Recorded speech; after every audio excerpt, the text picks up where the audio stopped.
be seated. The book of Exodus chapter 17 from 1 to 15 we are going to journey through. It says the whole Israelite community set out from the desert of sin. That has nothing to do with something that is not what we know sin to be. It is the actual name of the place. It's between Elim and Mount Sinai, and that's Sinai. That's going to be important when we understand some of what we're going to talk about later on. It says later traveling place to place as the Lord commanded. They camped at Rephidim, but there was no water for the people to drink. So they quarreled with Moses and said, "Give us water to drink." Moses replied, "Why do you quarrel with me? Why do you put the Lord to the test?" Verse 3 says, "But the people were thirsty for water there, and they grumbled against Moses. They said, 'Why did you bring us up out of Egypt captivity to make us and our children and livestock die of thirst?' Then Moses cried out to the Lord, 'What am I to do with these people? They're almost ready to stone me.' The Lord answered Moses, 'Go out in front of the people. Take with you some of the elders of Israel, and take in your hand the staff with which you struck the Nile, and go. I will stand there before you by the rock of Horeb. So strike the rock, and water will come out of it for people to drink.'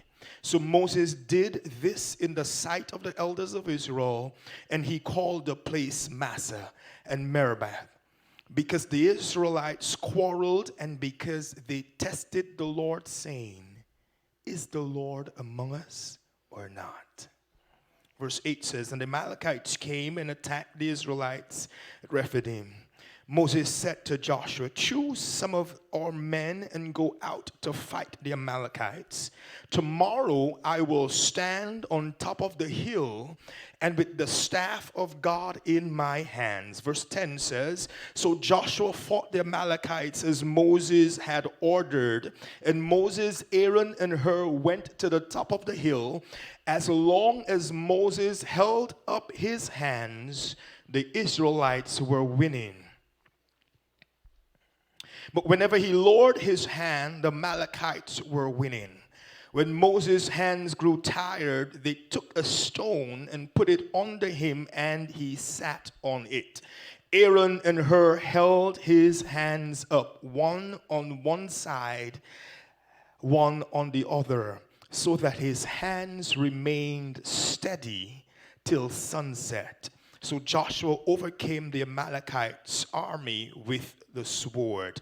Verse 14 says, "Then the Lord said to Moses, 'Write this on a scroll as something to be remembered, and make sure that Joshua hears it, because I will completely blot out the name of Amalek from under heaven.' Moses, 15 says, built an altar and called it, 'The Lord is my banner.'" For the next few minutes, we are going to journey through this conversation called "With an Outstretched Arm." Would somebody lift your hands and don't say anything?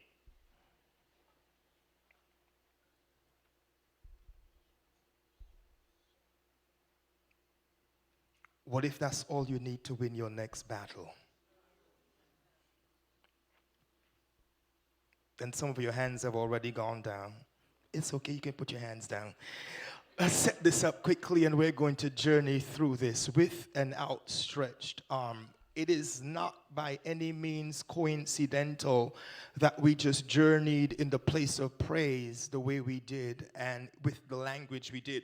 There are a couple of things that we need to understand from this story that we just read. The children of Israel, this story happens not very long after they had come out of captivity. They had been bound for hundreds of years, and God sent this man, says to Pharaoh, "It's about time that you let my people go," and all of that we are aware of.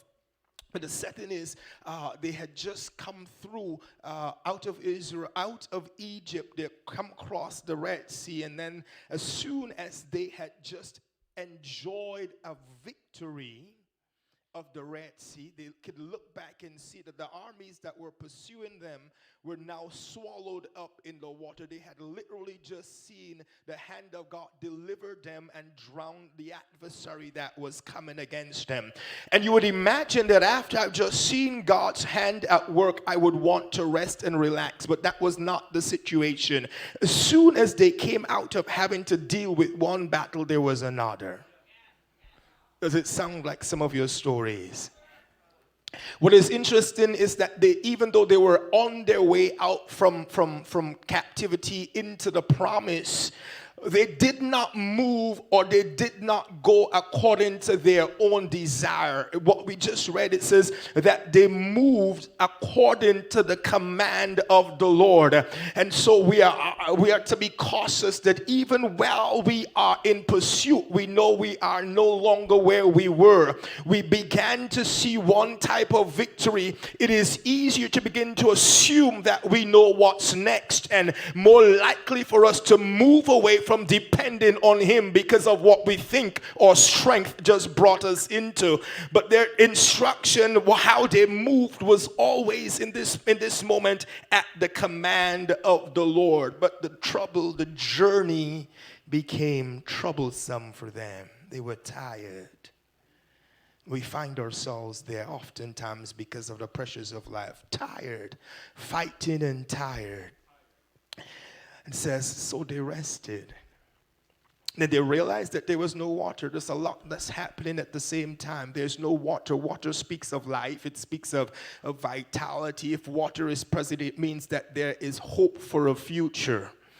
Because my livestock can live if I have water. If I am a farmer, I can plant crop and I'll be able to eat, or I'll be able to sell, or whatever it is that I'm able to do with the crop. But in the absence of water, my livestock will die. The plants will not grow. I can't produce anything. And sooner or later, I myself am going to die.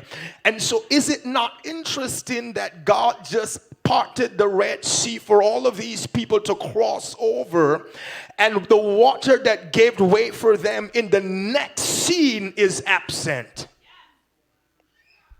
Absent. This thing I just saw, God opened it and let me through, and then he closed it and drowned them. Now my life is dependent on this thing that I have no sight of. There was no water. And we can potentially lead the conversation to understand that their frustration was valid. That we were in bondage, but we were eating. We were in bondage, but we had water to drink. Why would you bring us out and lead us to a place that's going to kill us, but yet you said it was God who sent you to get us? Something doesn't look right about what my experience is right now. And so we're here, frustrated people. But their frustration was directed towards Moses. He's the one that gets the blame. He was not the one who brought them out, really, but he gets the blame. And he was in the same situation as they were, and they quarreled with him. Could you imagine me quarreling with you, arguing and fighting with you, and both of us are on the block to die? I can't help you, you can't help me, but I'm fighting against you. Who benefits when we fight against each other and nobody can deliver? We're all in this together, but I'm fighting you as though you have the answer. I'm fighting you as though you're the one who caused the water to dry up. I'm fighting you because I'm expecting you to provide answers for me and you don't have answers. I'm fighting with you because I was comfortable in bondage and you listened to somebody that I could not hear for myself. And you brought me out of bondage. And in this moment, because it does not feel good and it does not look good, I want to fight.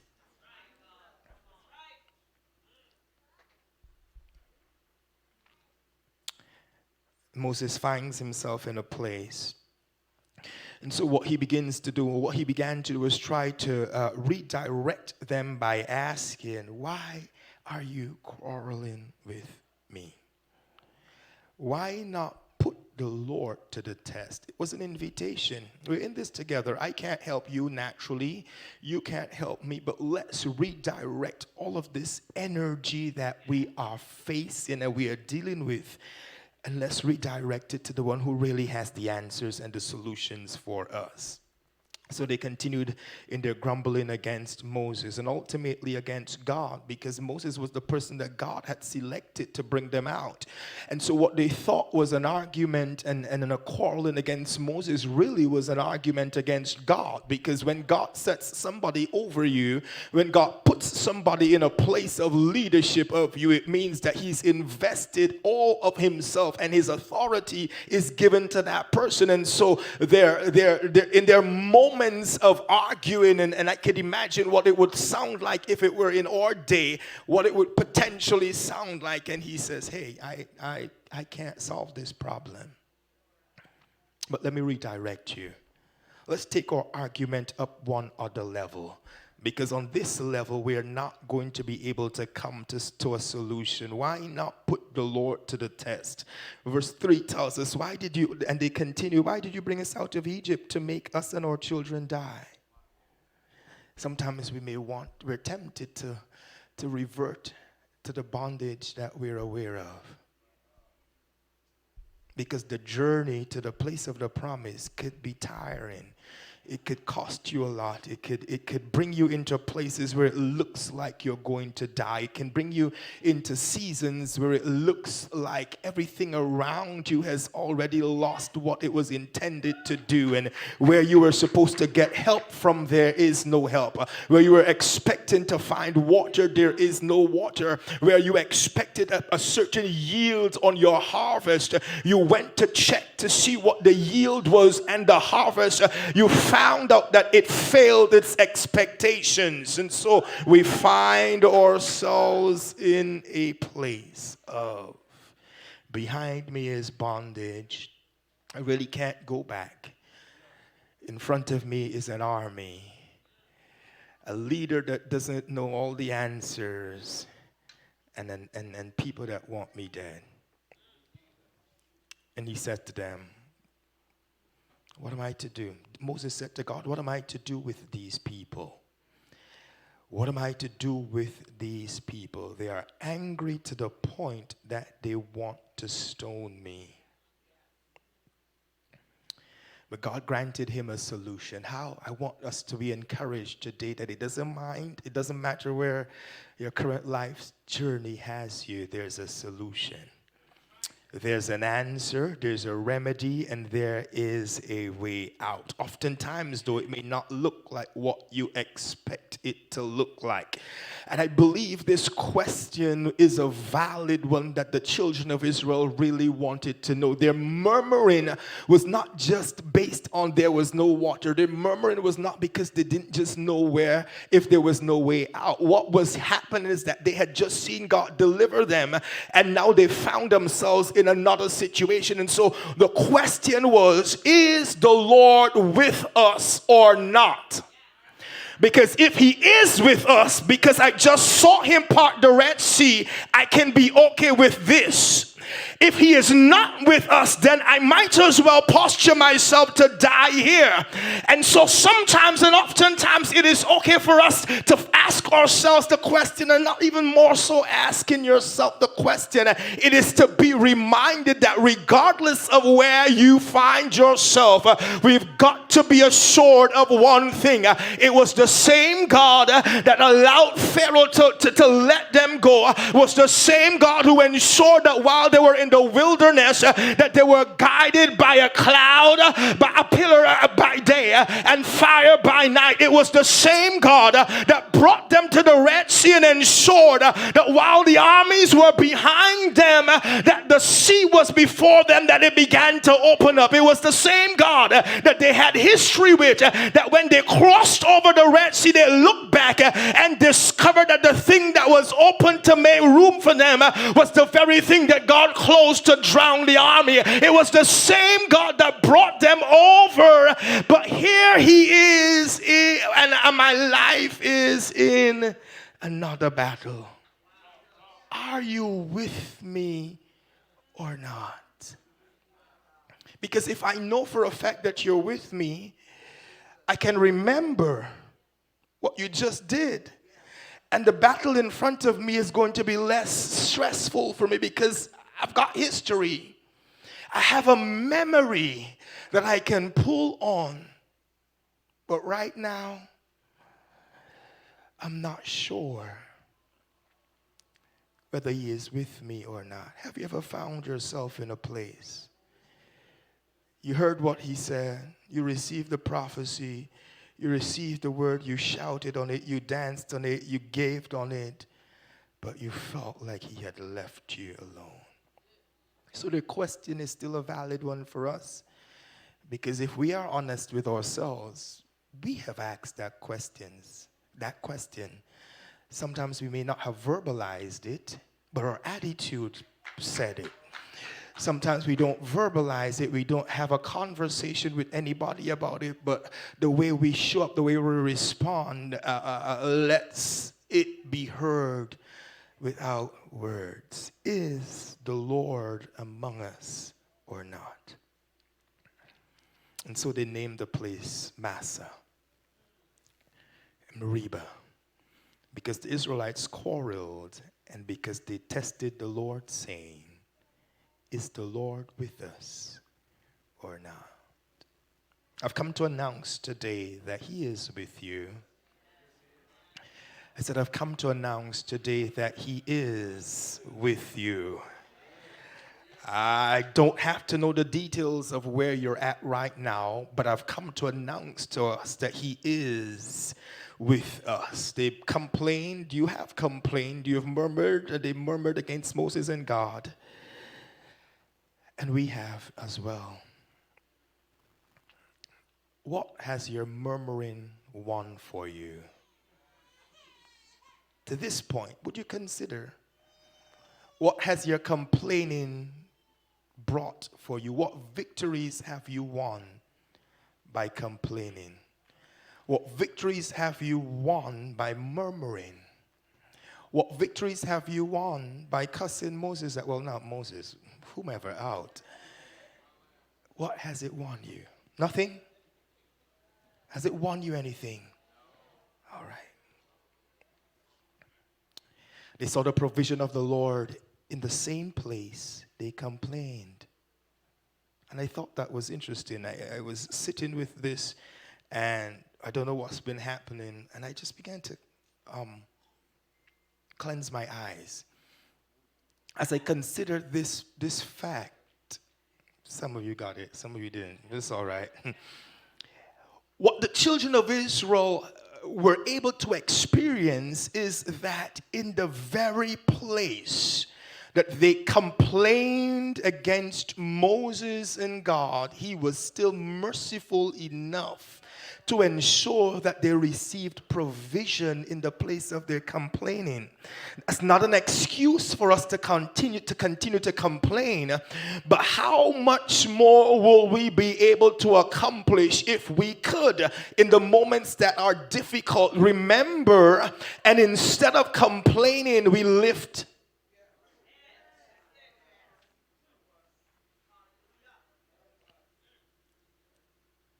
So they were able to see the provision of the Lord in the same place that they complained. How has God proven himself to you? Even when you were complaining, even when we were murmuring. What was also interesting about this encounter is they murmured there, God provided there. They were attacked in the same place they also saw the provision of the Lord in. And It's a war against itself. Really, God provided for me here, and I'm attacked in the same place.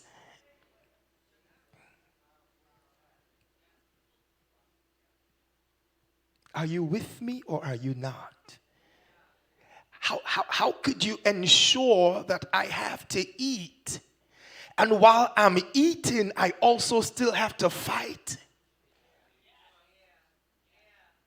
How do you bring me out of one fight and put me in another? They were attacked in the same place that they saw the provision of the Lord.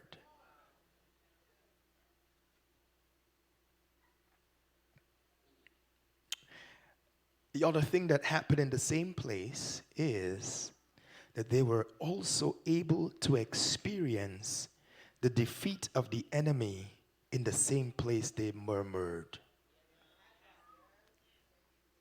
The same place they murmured. The same place he provided. The same place they complained.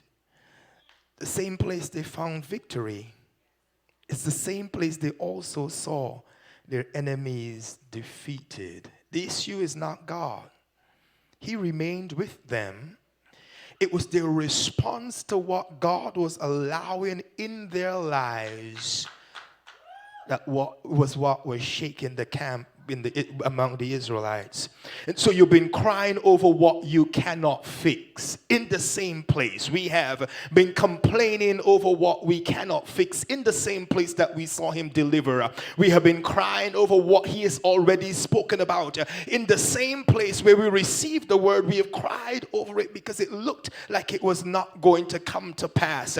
But in the moments of our tears, in the moments of our anguish, the question begs itself: have you consulted the master that has brought you to this place that you are now standing in? It is okay to call Moses and demand answers, but have you considered the one who called you to this place? Have you considered that it appears that you may be losing in this place, but I know one thing about the God that we serve, that if he has spoken it over your life, it really does not matter what it looks like. He has the ability and the resources to bring it to pass. And so what we are going to do, I think a couple of days or maybe 2 weeks ago, in our devotion with the prayer department or whatever it was, some random thing, what the things the Lord said to me is that this was going to be among the last times that you would cry over something that was wrong.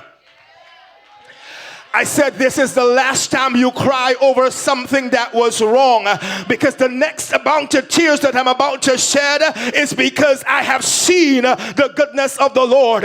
You have cried in the place where you have bled, but the next time you cry, All Nations Worship Assembly, New York, it is because you will look up and see that the valley that was before you was built up. The last time you cry was because it was broken down, but this time when you cry, it will be because he built up and caused you to have victory even though you complained.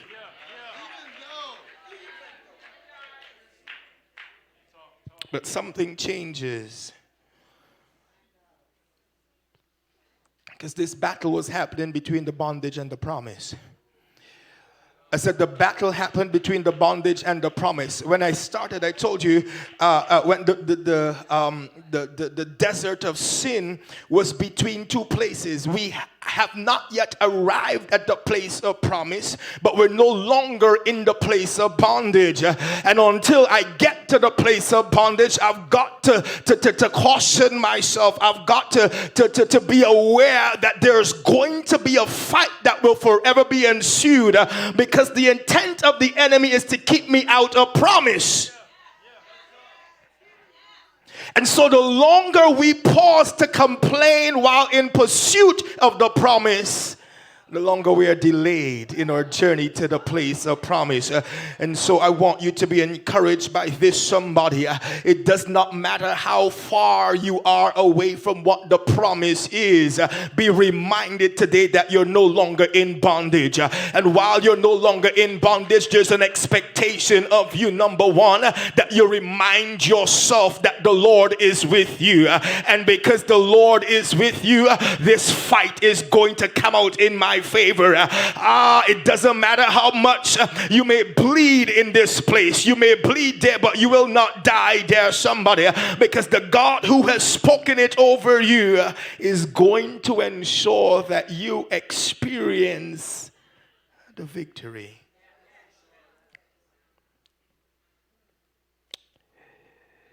They had just crossed the Red Sea. They saw a miracle, and here comes a fight. Victory, opposition, victory.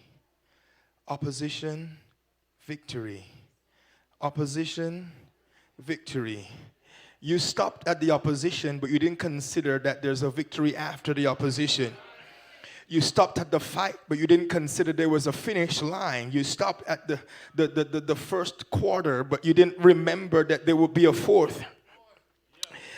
You stopped when it got difficult, but there's help because the Lord is with you. And so you've been crying. We're coming to this. Just give me 1 second. You've been crying over a problem and a battle because there is victory that you can't yet see. That's why they were complaining. I don't see how this is going to make sense. I can't imagine how this is going to work for me. So because I don't yet have a vision of it, I'm complaining. Because I don't yet have a sight of what the finish is going to be, I am murmuring. This is painful. Let me quit. Let me turn back.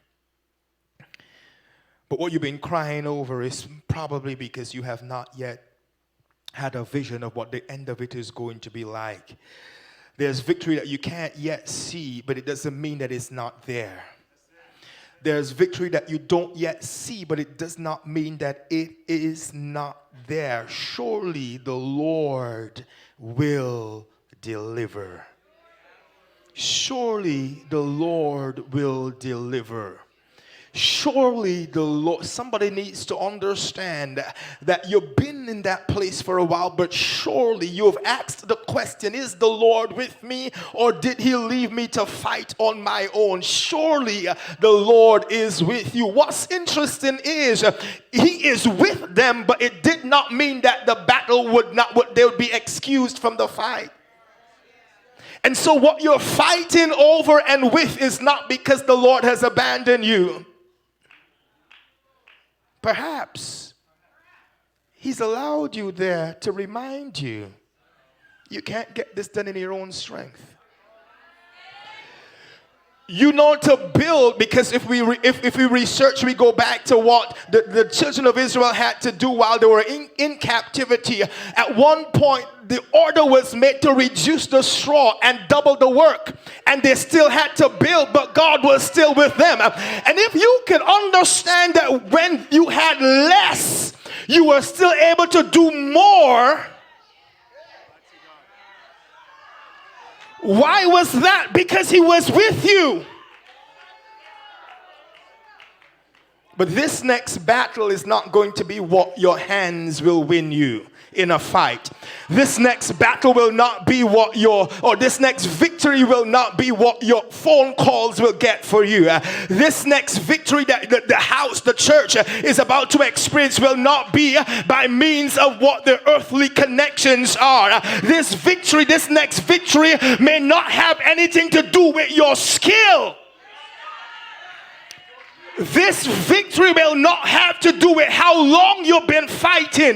This victory will not necessarily have to do with who you know or who you can call. The next victory that we are about to have will be because of an outstretched arm.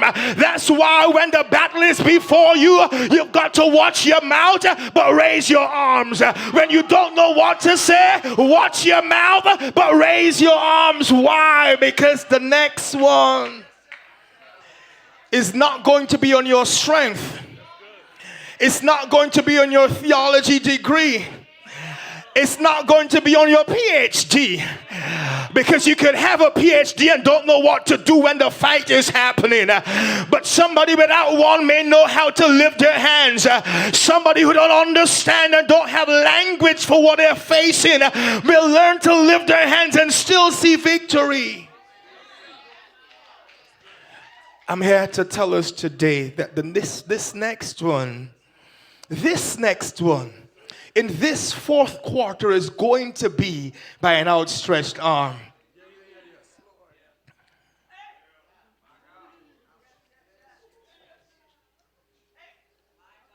You don't have to have all the answers. You just need your hands right now. You don't have to have all the answers. You just need your hands right now for this next quarter. You don't have to call anybody. You just need your hands. Sometimes you don't have to have language. You don't have to have words. If you could lift your hands. Because this next one will not be what your strength will get you. It will be what your posture will get you. With an outstretched arm, all nations. Moses was sure of his position as the leader, but was also conscious in wisdom, because if we check Moses' age, and we're going to talk about that a little bit. Moses was a Hebrew by birth. In the days of his birth, there was a decree that was made to kill all the male babies.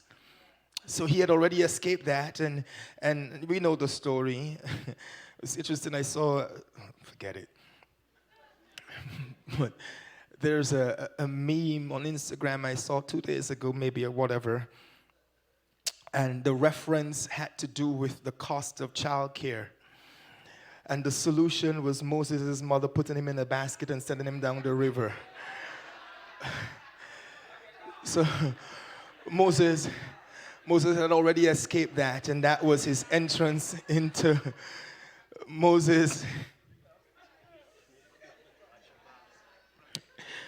Moses, keep your kids, okay? Don't put your kids in the river. Keep yours. So Moses was born in the time where a decree was made to kill the male babies. And so in wisdom, his mother put him in a basket and sent him. She said, find somebody else to do it. And he grew up in the house in Pharaoh's house. That he came into the realization that, hey, I'm in this place, but this is not where I really belong. And so he left. When Moses was about 40 years old, he came back, and we know the story where he encountered the fight, the Hebrew, and he killed the one of Pharaoh's boys. And his friend, his blood, his tribe saw him do that, and they made a fuss, and so Moses ran, age 40. 40 years later, God sends him back. He was doing something by generations. You didn't hear me. I said he was doing something by generations. He came back to make representation at 40, a generation that needed to be represented. And when he encountered problems, he ran back into hiding. But another generation had passed, and God said, you've got to go back to the thing that you ran away from. You've got to go back to the place that has held your people in captivity. God was interested in redeeming people, not just by families, but by generations. You're not here just for you. You're not here just for you. Redeeming generations. And so, what he was conscious of was the fact that at this point he was an older man and he couldn't fight himself. And so what he did, he assigned Joshua to do so. And that's going to be important. The same staff that was also important in this story is that sometimes you have the solutions, and we have the solutions inside of us that we've not yet considered because we have figured out how we think God should deliver us. And so what Moses had in his hand was the same staff that parted the Red Sea. The same staff that struck the rock at Horeb. And the instruction to him was to use the same staff and lift it up on top of the mountain. And something would happen. And so the same staff that parted the Red Sea was the same one that struck the rock at Horeb and water came. Yet it was the same staff that Moses held up on the mountain. What have you in your hand, in your arsenal, that could potentially deliver you that you have not yet considered? Moses understood his position in the fight to give instruction and to consult God. That tells me something, that not every fight you've got to physically get into. Not every post requires your response. Not every invitation requires your attendance. Oh, you want to fight? You want to quarrel? Do you want to cuss? You want to say what you want to say? Because when my hand goes up, something is happening. And so what Moses did was he understood. He by rank, you would imagine that he would want to get in the fight or be in the midst of it. But Moses says, no, I can't do this. But what I will do is appoint somebody who is going to follow the instructions as I have received it. What if you were the one that God pulled out from your generation to receive instructions? But the longer you take to embrace that you are the one that God pulled out from your entire lineage, from your generation, to receive instruction, what be it that it is, the longer that a generation will remain in bondage even though they're free.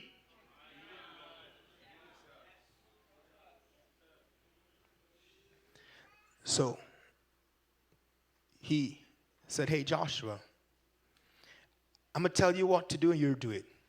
Joshua could have said, this is your fight. I am not, God didn't tell me to do it, you do it. But Joshua assumed the position. So I'm going to do what he said, even though I don't have the details or understand. It doesn't have to make sense for me to obey. It doesn't have to make sense for me to submit. It doesn't have to make sense for me to show up. What's his requirement of me? So Moses, not everyone was assigned to the fight. And sometimes we'll argue and we'll fight because I'm in the fight and because I know Fee, I expect Fee to fight with me. But what if Fee was not assigned to this fight? And I am mad at Fee for not showing up in a fight that was not designed for her. You are mad at your uncle and your cousin for not showing up when you thought you needed them, when it was not their place, because maybe it was not a fight that was designed for them. We become angry with church people for not showing up for us the way we expect them to, because we think that all of our fights are theirs.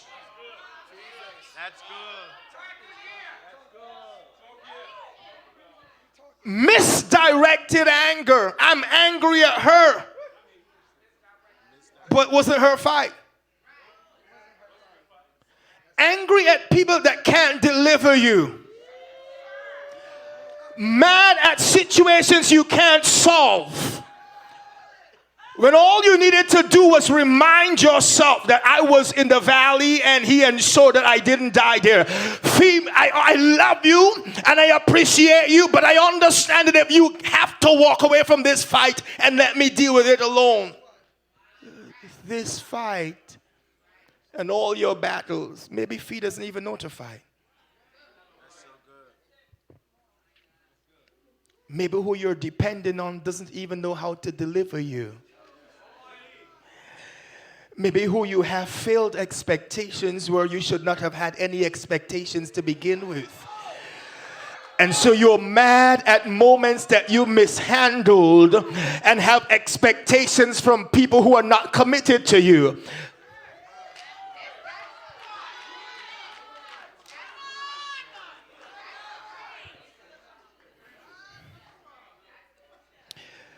There's something about this idea of hands up. We in our culture, we know it too well. There are two particular times when the hands will go up. Number one, my hand will go up when I surrender. If the cups are before me and my hand goes up first, I'm hoping that this act of surrender will cause them to yield. But there's another time the hands will go up when I'm under pressure and the cup has to tell me to put my hands up. What we've got to learn to do is throw our hands up in adoration and admonition of Him before the pressure hits. Our issues is that we have waited too long. We have waited to be formed by the pressure that you could have avoided by. You don't have to pull your guns out. You don't have to pull your taser out. I'm submitting to your process, Father. You don't have to have them call for backup to pull me to the ground. I'm going to throw my hands up while the fight is still happening so that I don't have to exert the kind of energy to fight for something that my submission can give me.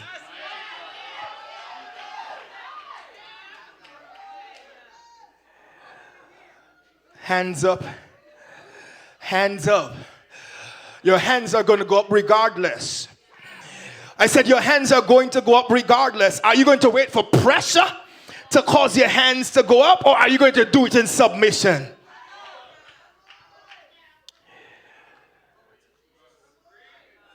Sometimes all we've got to do is position ourselves and maintain our posture. No arguing, no complaining, no explaining, no negotiating. Yes, God, I hear you. I don't have the details, but yes, God, I hear you. My hands are up. And while my hands are up, you might as well fight for me. Because when my hands are up, I can't hold a gun. When my hands are up, I can't pull a baton. I can't do anything in my hands because in this moment, I'm just surrendered. It means that I'm saying, I don't know how, you've got to do it. I don't know when, but I'm trusting you to do it. I don't know who you're going to use, but look at my hands. I really can't help myself in this moment, so I'm turning this fight over to you. Are you with me or not? And if you are with me, I know you will deliver me. Hands up. As long as Moses held his hands, the Israelites were winning. Take notes about what you do and how you respond when you're experiencing victory. So that when trouble hits, you could remind yourself of your position in victory. So, he was aware that every time his hands went up, could you imagine coming through all that, the wilderness and all these things, and then you're in a fight? I don't have the strength to do this. I really wish I didn't have to. But since we're here, we might as well fight. Since you're here, you might as well fight. So, every time their hands went up, the Israelites were winning. And whenever his hands were lowered, the Amalekites were winning. Moses grew weary. He was not in the fight physically, but he grew weary. He was not the one physically fighting. He was just in proximity of the fight. And he grew weary. How much more were they that were fighting. But there's a way out. What was also interesting is that Moses had to assume a position on this mountain and keep his hands up as an old man to help save a people that just wanted to stone him.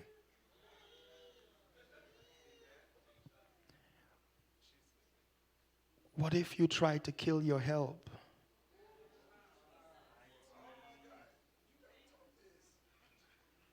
Have you tried to kill your help?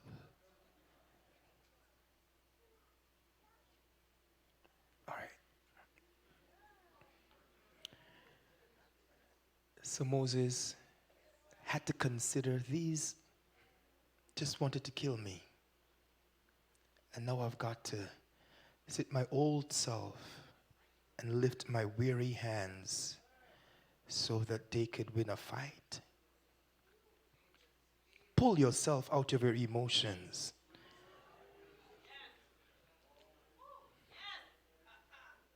Pull yourself out of your personality. Because if Moses had recalled that these people just wanted to stone me because they couldn't get water, and now I've got to sit and hold my hand up so that they could win a fight. When you are faced with opposition, understand what your role and your responsibilities are. When you get a job, they give you a list of responsibilities. And when you're executing those responsibilities, there are days you're going to want to quit and curse your boss out. But you'll also understand that if I do that, I'm going to be without a job. If I'm without a job, you may potentially be homeless. And so you can't allow your emotions to draw you out into a response that's going to take the victory from out of your sight. I don't feel this. I really think that I should tell you what I think, but I'm not going to be pulled out of who I am to answer somebody that doesn't understand where God is taking me to. I'm not going to pull myself to an emotional response to something that I have authority over. All I've got to do is posture, position.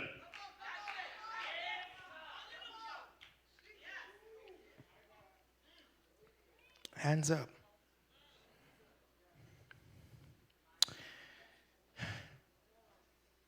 His hands grew tired. Come here. I love a demonstration. Would you imagine this is the mountain? And this is Moses. Come, Moses.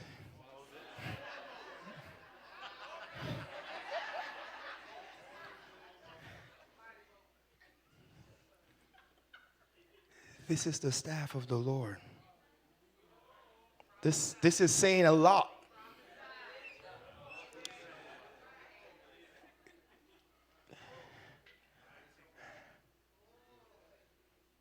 Comfy, stand there.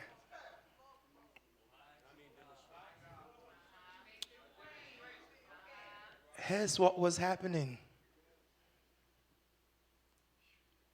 Moses was the one who was anointed and called to lead these people out.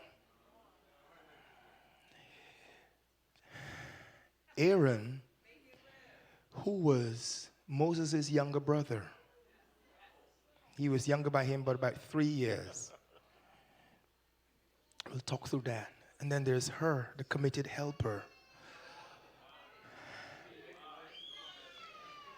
His hand grew tired. Position and posture. What he could have done was said, wow, that's good.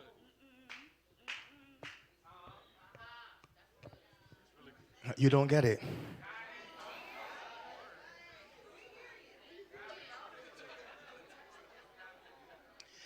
Either of them could have said, Moses, you are old. You've been doing this. You're tired. Let me take over. That's not what happened. They understood that the man with the authority and the mantle for this next moment was the one who had the staff in his hand. And so what they did not do was try to step into Moses' position. They on the makatabante posha, yekete posha taya, yesuna nama, yesundente de boko They could not step into a position that they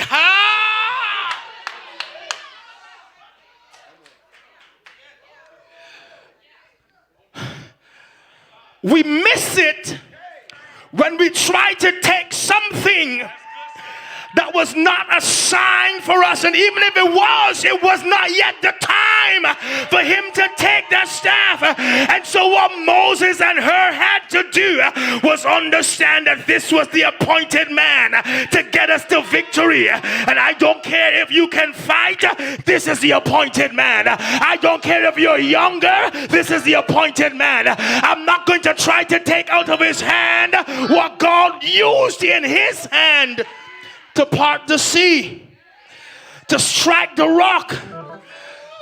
Yes, sir.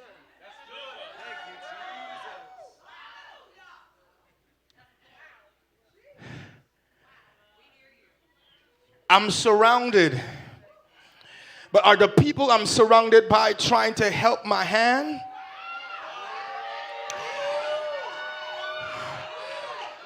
Or are they trying to take my staff?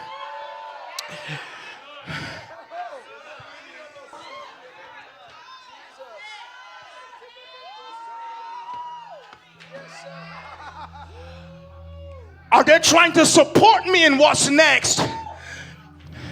Or are they trying to prove that they can do it better?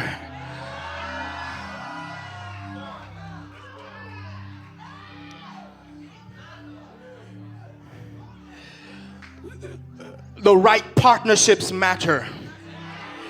I said the right partnerships matter. Because you could be sitting next to somebody that's shouting and dancing, and instead of them wanting to hold your hand up to see you have victory, they're looking for and waiting for an opportunity to step into the shoes that you are standing in. That's not the right company. That's not the right partnership. Give me the partnership that understands that even if I'm old and tired, I'm the one with the mantle for this moment. I am the one that he is anointed. Don't try to take the staff out of my hand. Hold my hand up. If you look at that depiction, their hands were nowhere closer to the staff because their focus was not on what was bringing them the deliverance. Their focus was on the man, the ministry of the man, to the man.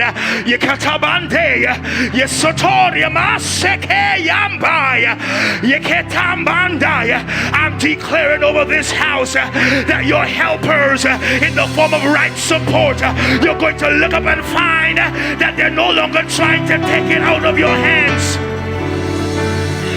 They're no longer trying to be you. I'm not trying to be Moses in this moment.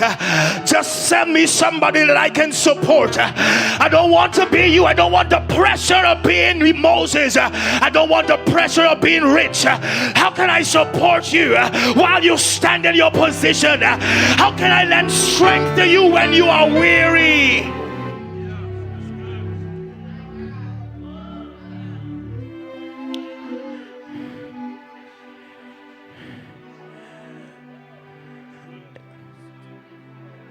Stretch your hands and begin to pray for Rich, everybody. Come on, I don't hear you. I don't hear you. I don't hear you. Sometimes, even though there's a whole team of a worship team, you only just need at times two. You may be in the company of lots of people, but find you two that's willing to lift your hand. And while your hands are up, the victory is being won in the battle. There's some things that you can win by my support.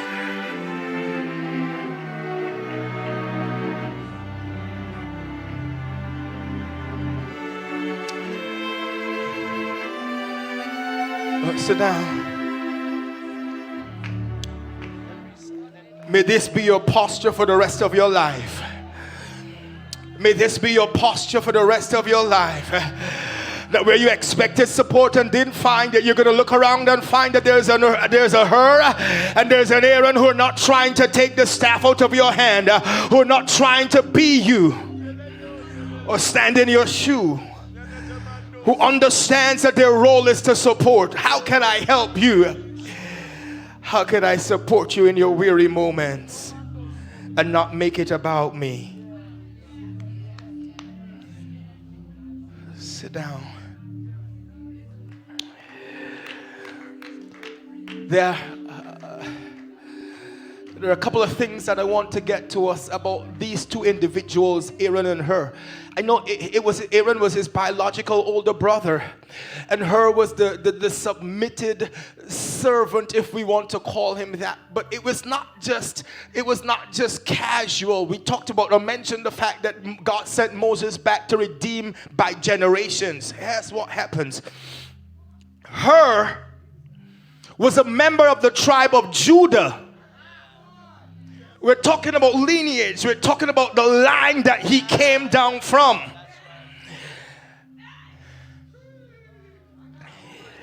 When God was looking for a fighter, he didn't look for somebody who could flex their muscles. He checked for somebody who came from the line of the worshipers. He didn't look for somebody who had experience on the field. He looked for somebody and pulled them out from among the worshipers. The next battles that you will see won will be on the heels of the man and the woman who is willing to throw their hands up in worship. Hands up, I'm going to worship. Hands up, God's going to take me through this. And so Hur was a member of the tribe of Judah. He will always look for a worshiper. I said he'll always look for a worshiper. Complain, cry, but worship. It doesn't matter where you find yourself. Worship. In your support position, worship. In your seated position, worship. He looked for a worshiper. Hur came alongside Moses to equip him and to support him in the task that God had given to Moses to do. Who and or what does your current support system looks like? What does your current support system look like? If it is made up of people that you have to question whether or not they're here to support you or they're here to take your position, then that's not the place that you need to be. What does your current support system look like? And if you're a worshiper, that adds to it. But I must not find myself in a place where I've got to question the motive of those who are assigned to hold my hand.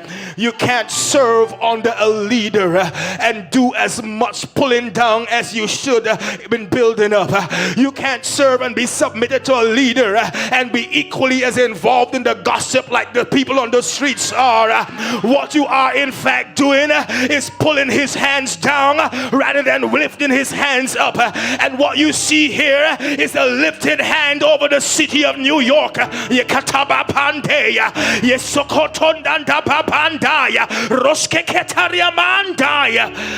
All position and all posture for what's ahead of us is not to fight with each other. Let this man go, I'm sorry. It's not to quarrel with each other. Hey, you're having a difficult day? How can I support you? How could I lift your hand up? I may not have what you need, but maybe I may have a connection that you can be. And I understand that I don't have to solve all your problems, but peradventure, I know somebody who can. And I'm okay with not being the answer to everybody's problems, but I can be a support to everybody.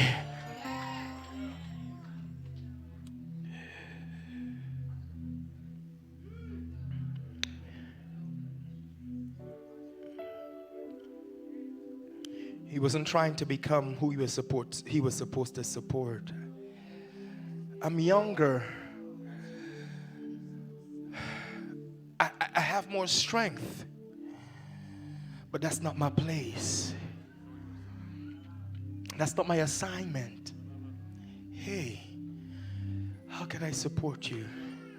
I don't want to be you. As a matter of fact, I don't even know the pressure it takes to be you.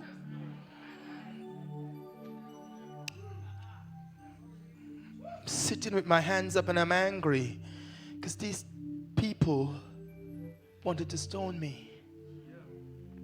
And my response will determine what happens in the battle.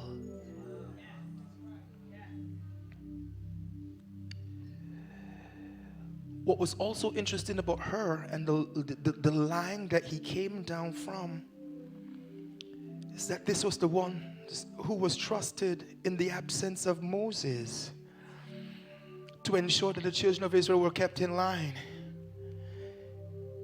Even in his absence, they didn't try to become him. The Bible tells us that after Moses had gone up to receive the law, and the children of Israel built the golden calf, when Moses came back, he checked Aaron. We never again heard a mention of her. What if the children of Israel killed him? What if they got rid of the help? Because they wanted to make for themselves a calf, build their own deliverance, carve their own way out. Even in his absence, Hur did not try to become Moses. Hey, he's not here. I'm taking over. No, he went up to meet with God. I'm going to ensure the order is maintained in his absence. That's why we don't just show up when an apostle is here.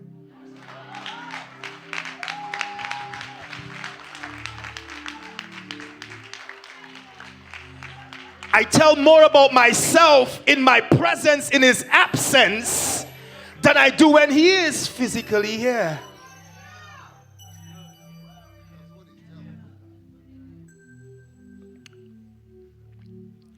Hur's lineage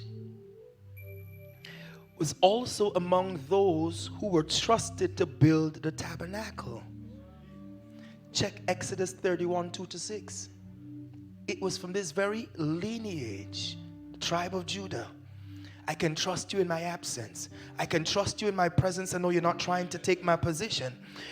But God trusted him and his lifeline, that when he wanted somebody to build him a house, he didn't look for somebody who was trying to prove themselves to people.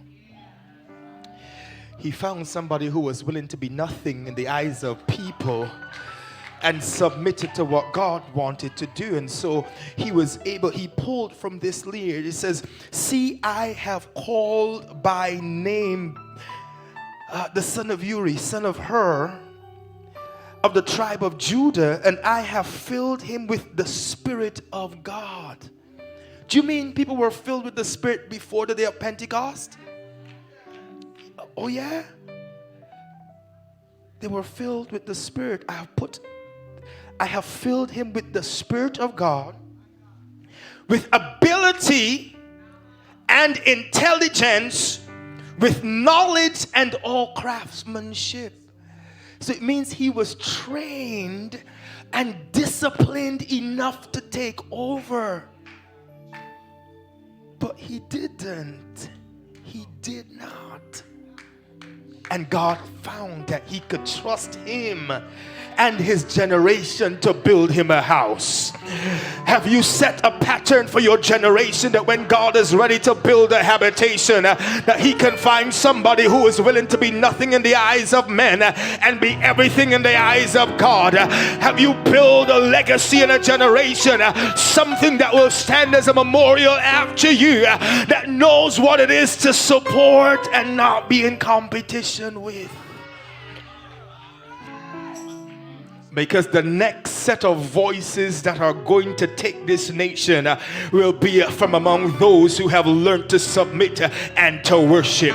It will be from among those who know how to lift their hands when they could cuss, who will know how to lift their hands when they can argue, those who will know how to, who have enough evidence to prove and to validate themselves, but will choose to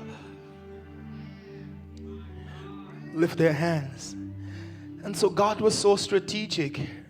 He found a worshiper to support. He found a worshiper to give authority to in the absence of their leader. He found a worshiper, a submitted person from who he could pull a whole generation of people that he could trust to build him a habitation. Can God trust you to build him a place now? Right where you're at, in the middle of your current situation, can he trust you to build that kind of place for him? And so God did that with her.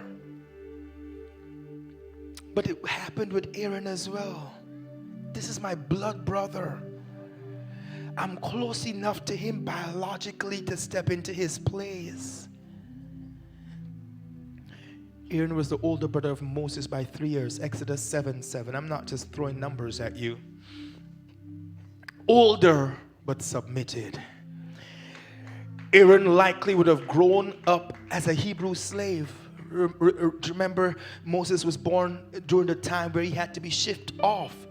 It meant that Aaron was born and lived his life as a slave, serving the people in whose house his brother lived.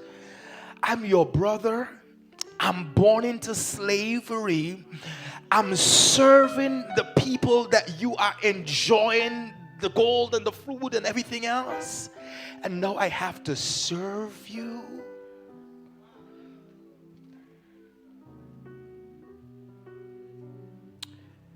What was also very interesting about Aaron is this. Even though he was his brother, the first time we hear anything about Aaron, he was 83 years old. What was he doing for 83 years before God called him to position? He must have been doing something right if God was going to call him and position him in that place. So what are you doing while you wait to be called to a position of prominence? What are you doing while you wait to get the microphone? What are you doing while you wait to hear your name called in recognition? Aaron was willing to be nothing and nobody knew who he was for 83 years. But when he showed up at age 83, he was full of all that he needed for that moment. That tells me Aaron spent more of his life preparing for a moment than he did in practicing to be seen. The other thing Aaron did, he was older, but he was okay with his brother receiving the instruction from God. He was also okay with being the spokesperson for his brother and not be jealous of it. Aaron's most important role came when he was in the camp, and his role was the high priest. We can continue the story with Aaron further on, but I want us to pause here. He was trusted enough because he was submitted long enough. When nobody knew him, when his name was not on a flyer, when he was not the itinerant speaker, when he didn't have a booking agent, he knew God. And God could trust him. All over this room, not yet. What was also interesting about this story, and I promise you I cried over this and I hate it. If you look at this photo, they could have chosen to stand with him and keep his hand up. But that's not what they did. They got him on the rock.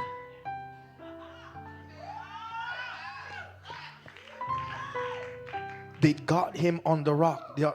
They got him on the rock. The other thing about Aaron was that he stood in the middle. He was the intercessor. By role and responsibility, that's what he did. But what they did in this in this moment, I'm not just going to try to help you in my own strength. I'm going to put you on the rock. I'm going to connect you on the rock so that even if you're weary, be weary on the rock. Even if you're tired, be seated on the rock.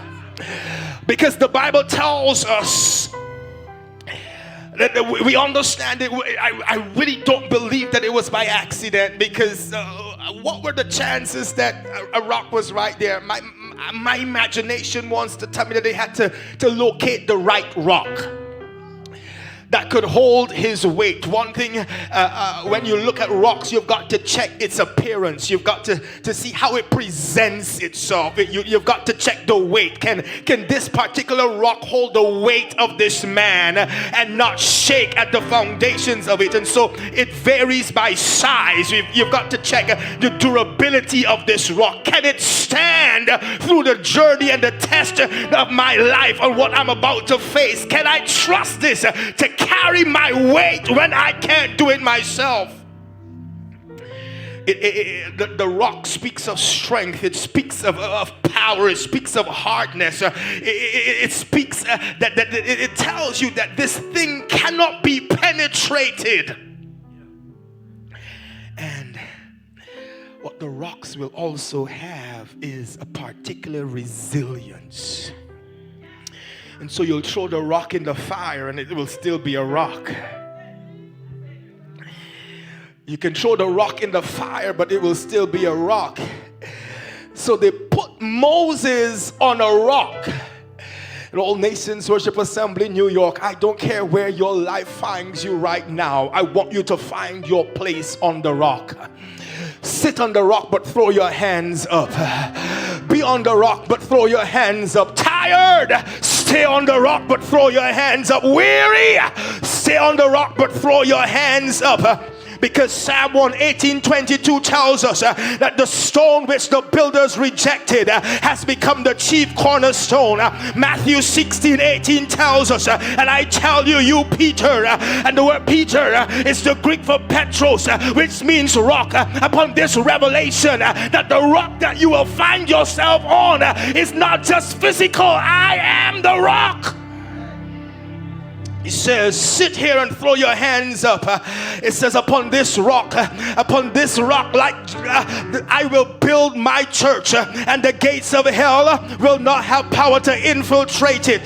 It will not have power to overthrow it. It will not have power to bring it down.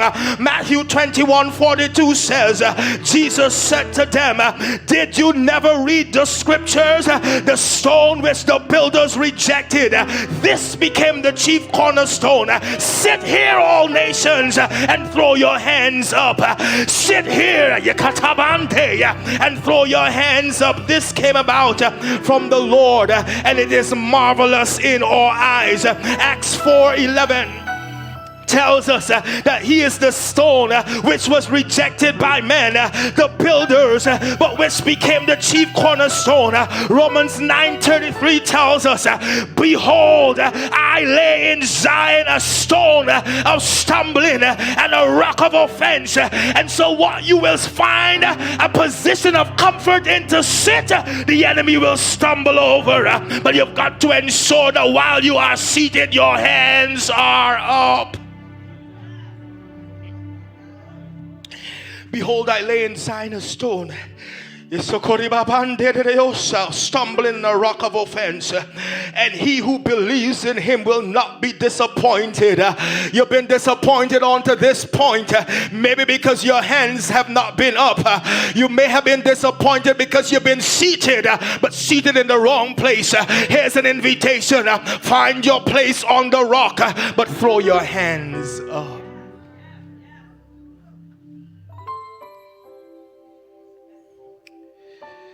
1 Peter 2:4 says, and come into him as to a living stone, which has been rejected by men, but is choice and precious in the sight of God.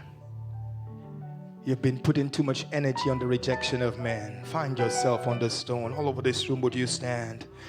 Hear me, somebody, as we posture ourselves for what has been the announcement of God over this move called the dawning. That's the announcement from heaven. You have cried here, but surely you won't die here. Would you tell somebody, find somebody in this room? You have cried here. Matter of fact, many of you have been crying silently and nobody knew. Crying yourself to sleep. Your pillow stained with tears and nobody knows. But you show up with a smile in your face. Come on, this is ministry. Find somebody in the room and you encourage them. Lift their hand up. You've been crying, but I got your hand. You've been lonely, but I got your hand. You won't die here. Yeah, wipe your tears. You won't die here. Lift your hand up. Sit on the rock, but throw your hands up.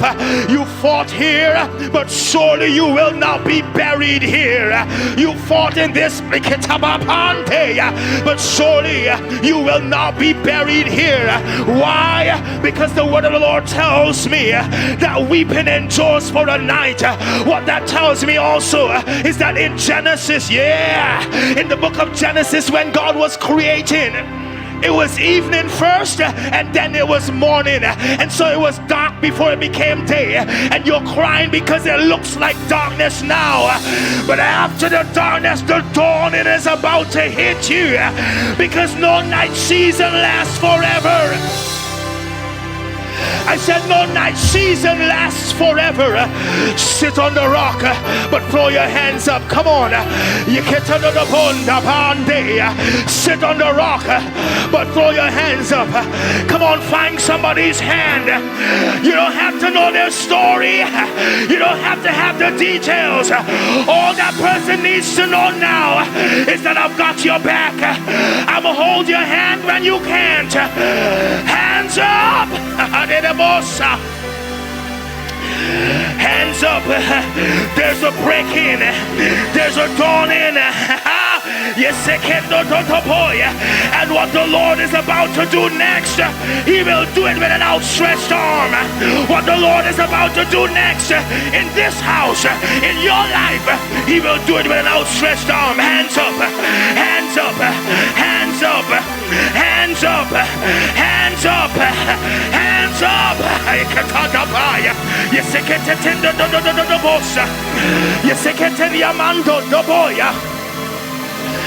Come on, I don't want anybody to be alone in this moment. Hands up, I got you.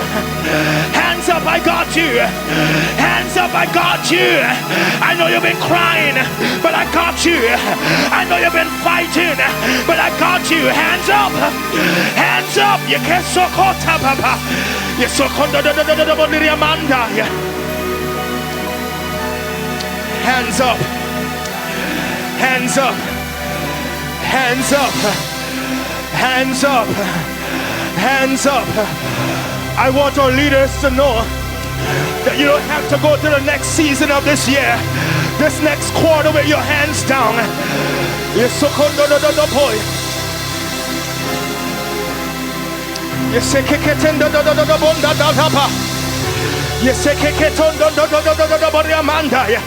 I'm not trying to be you. I want to support you. I'm not in competition with you. How can I help you? I know you've been under pressure, but here comes your help. I know it's been difficult, but how can I help you? How can I support you? How can I dry your tears? I'm not trying to pull you down. Come on, pray.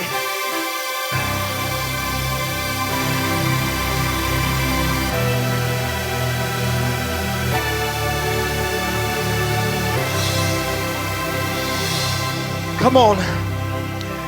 I want to do this for directors. You're a director. Come line the front here for me quickly. Come, Pastor Darrell. Come, Prophetess Jazz. If you're a director, come stand up.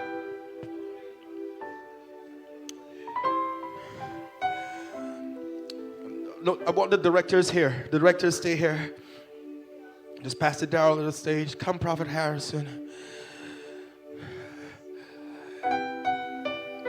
You're in this house. Are these all the directors?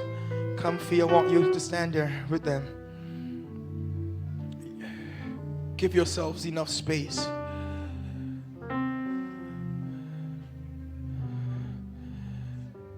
You're in this house and you're a part of any of these teams. I want 2 of you from each team to come find yourself at the side of these directors. 2 from TLO, the men.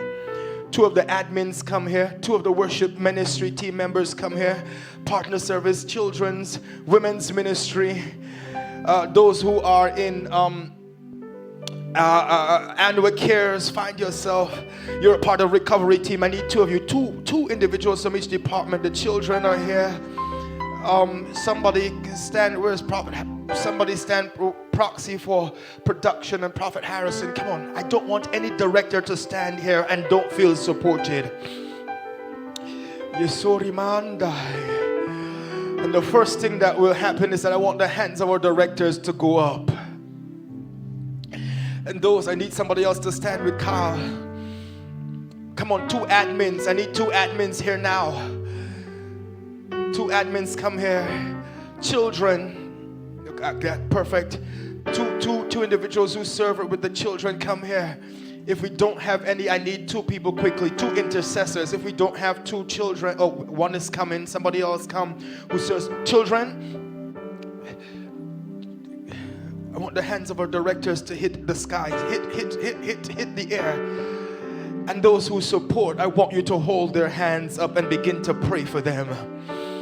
Begin to pray for them. Come on. Come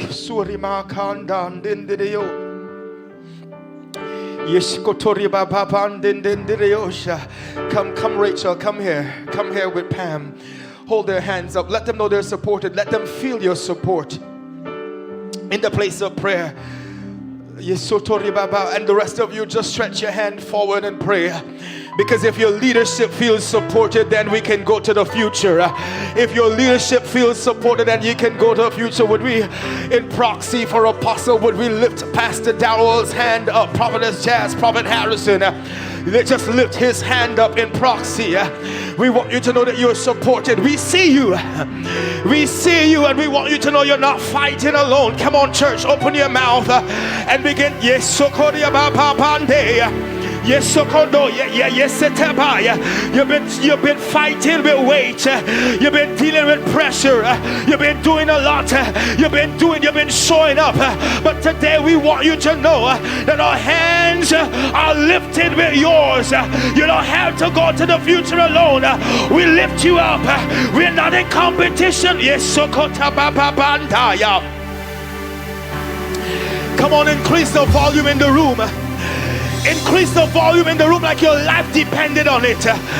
We're coming to you, but right now, would you push your leaders? Let them know they're supported. Yes, so come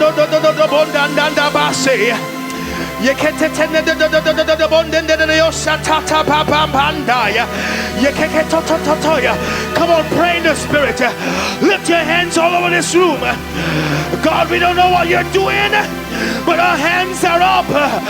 It's a dawning. We don't have the details, but our hands are up. Come on, hands up. Weary, tired, broken, frustrated, depleted. Today we're reminding you that we're assigned to lift your hand. You won't go down in this fight. You won't go down in this fight. You won't be buried here. You won't be buried here. This won't be the end of the story. Yes, Sokata Papande. Yes,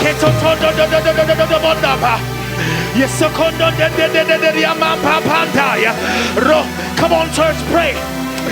Come on, balcony, pray. Push your leaders to their next, because you're next.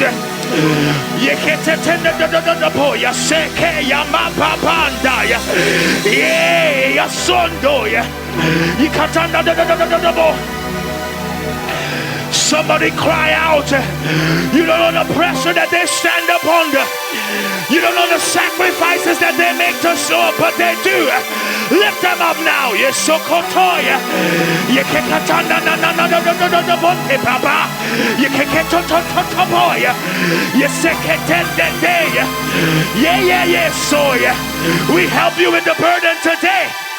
We have you in the way today. Yes, sir. Yes, soon.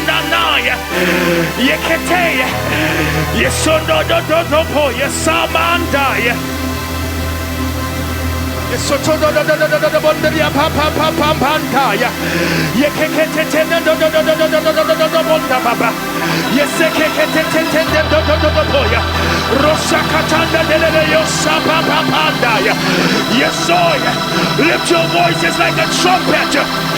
Lift your voices like a trumpet, all nations. Hands up! Hands up! The victory. There's victory in the valley, but your hands gotta go up. There's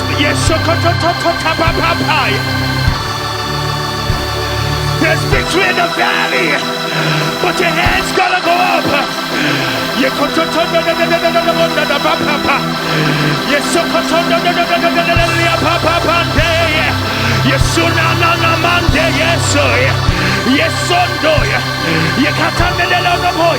We receive the help. We receive the help. We receive the help that you're sending. And while you're doing it, Father, send strength to your son, Apostle Matthew L. Stevenson.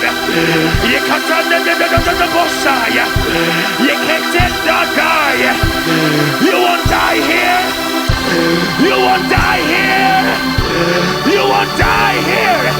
Help is here. Help is here. Hands up. Help is here. Hands up. Help is here. Hands up. Come on, all nations, lift your voice. Lift your voice like a trumpet. Lift your voice like a trumpet. Yes,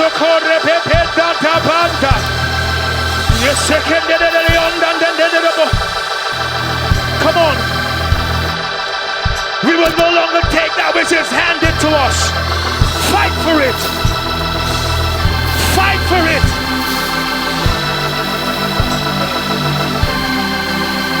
Fight for it. Fight for it. We contend for our leaders. We contend for leaders. With an outstretched arm, he gives us the victory. With an outstretched arm, he gives us the victory. With an outstretched arm, consecutive wins. Consecutive wins for leaders. Hands up. Hands up. Hands up. Hands up. Hands up, teacher. Hands up, Sante. Hands up, Sheree. Hands up, B. Hands up. You can't. We contend for what's next. You will die in the valley. We got you. You will die in the valley. We got you. Apostle Matthew L. Stevenson. You will die here. We got you. Hands up. Upon this rock. Upon this rock. Upon this rock. I will build my church. And the gates of hell will not prevail. Now, directors, I want you to turn around to the congregation. Directors, I want you to turn around to the congregation. Those of you supporting your directors, take some steps back. Just take a step back. Take a couple of steps back. I want to see one line with the directors only, and everybody else steps back. You're in this congregation. You found yourself in a place that you're weary. You're tired. It feels like you're depleted. When we strengthen them, then they can give you what you need. When we strengthen them, then they can serve you better. You're in this room. Now that we have lifted up the hands of those that lead, you're in this room. You'll find yourself at a low place now. Come. Find a spot in front of one of these directors and just lift your hand. Come on, we're not going to tarry here long. You know what you need. You know where you're at. You know more about your story than I can ever do. Just don't waste any time. Just come quickly. Just stand in front of any one of these directors.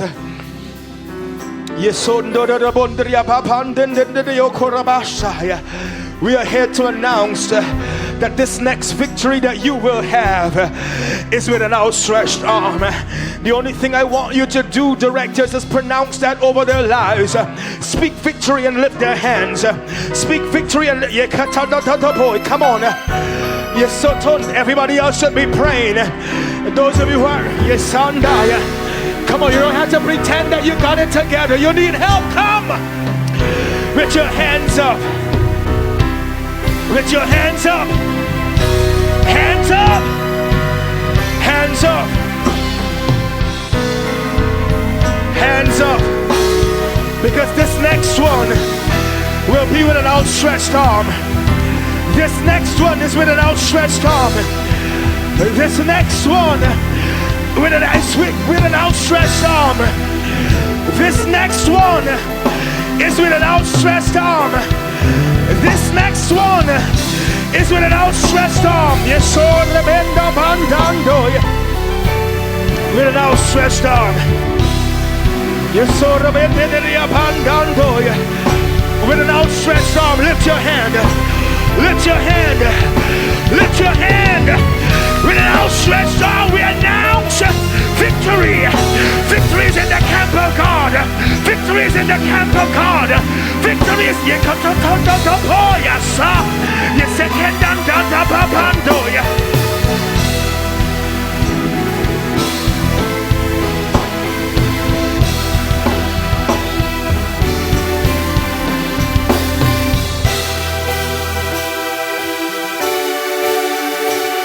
This next one will be with an outstretched arm.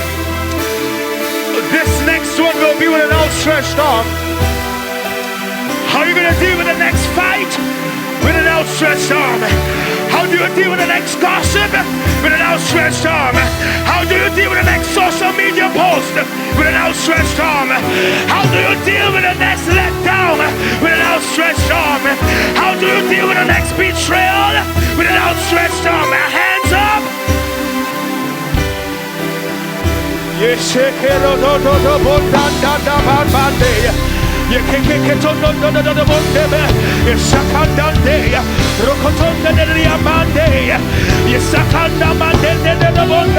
Yes,